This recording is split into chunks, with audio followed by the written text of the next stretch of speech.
Our next speakers are from Wingecarribee Shire Council. We're going to have Morwenna Zabaks and Ruby Ardren. They are environment officers and they run Sustainable Us. And they're going to tell us about heating of water. So some of you may have known about the Community Emissions Action Plan. It was adopted last year. So it is essentially an overview of the emissions of our community, and the document gives the community interesting and useful ways to reduce your emissions.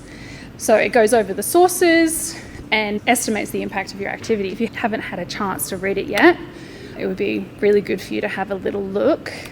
So this kind of links in because there are elements in there that talks about agrivoltaics or agri-solar. One of those elements is encouraging farmers and landholders to get involved and find out more, but also to really facilitate and support them through that process. So it's important that you know that we're here to assist on that front. If anyone does want to download it, that's the QR code, but also it's easy to find on our website. I will hand over to Ruby to talk about some of the work we've been doing on our emissions. So Council has been busy. We measure our climate emissions, greenhouse gas emissions, against a baseline year of 2015-16, and we've actually reduced our emissions to date by 57% from that date. So we are making good progress. We've still got a lot to do, and we've done all the easy stuff, and now we're getting to Scope 3. It includes Scope 1, 2 and 3.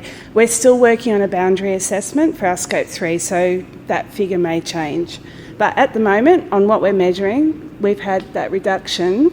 The big reductions we've achieved have been mainly some of the easy stuff. So the easy stuff is things like switching to renewable energy. So all our large sites have been with Red Energy now for a year, and that's fully 100% renewable contract. Our small sites, we've had to do a bit of tidying up, but we're expecting them to go over to renewable energy this year. Our streetlights with Endeavour Energy were all upgraded to LEDs, and we've actually had a 48% decrease in the amount of energy used by our streetlights. We're gradually working on council facilities. As you can imagine, we've got an awful lot of lights all over the place on buildings, in parks, things like that. So we're gradually working on switching them over to LEDs. So not only are we reducing emissions, we're also trying to be more efficient so that we're drawing less on the grid. As you can see, the makeup is changing as we reduce things like electricity emissions. They become a smaller wedge and sewage looks a lot worse. And that will happen because eventually the hardest things to remove will be the big chunks of emissions. Sewage, we're doing a major upgrade of Barrel sewage treatment plant at the moment from anaerobic to aerobic processes, which will remove all the methane gas. Nitrous oxide is a little bit harder to tackle. That hasn't been sorted through this upgrade. We do have an upgrade of Moss Vale scheduled. So as you can see, there's a lot happening. Fleet transition, we're trying to get more charging infrastructure installed so that we can then start transitioning council's vehicle fleet. There's a few challenging aspects like heavy plant, which is a long way off because the technology is just not there yet for graders and really heavy machinery like that council has quite a bit of. We're making good progress, and Mo's going to tell you a little bit about a new gas project.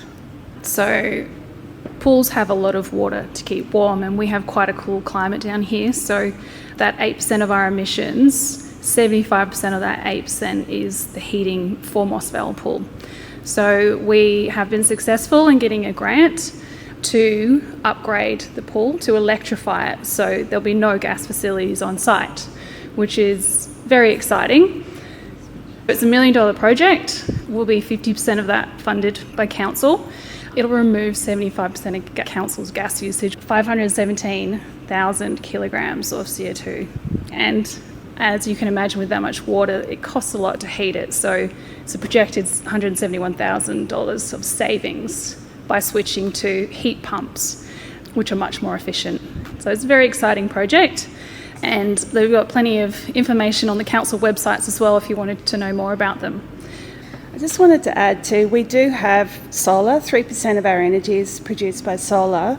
The challenge for council is that a lot of our energy use is actually at night time because of the pumping of water and sewer and lighting. So that's a challenge that we're now thinking about. If we introduce any more solar, we're going to have to introduce battery storage as well. And of course, that's very expensive. That's another challenge for us. Many challenges. Yeah. Thank you, Morwenna and Ruby.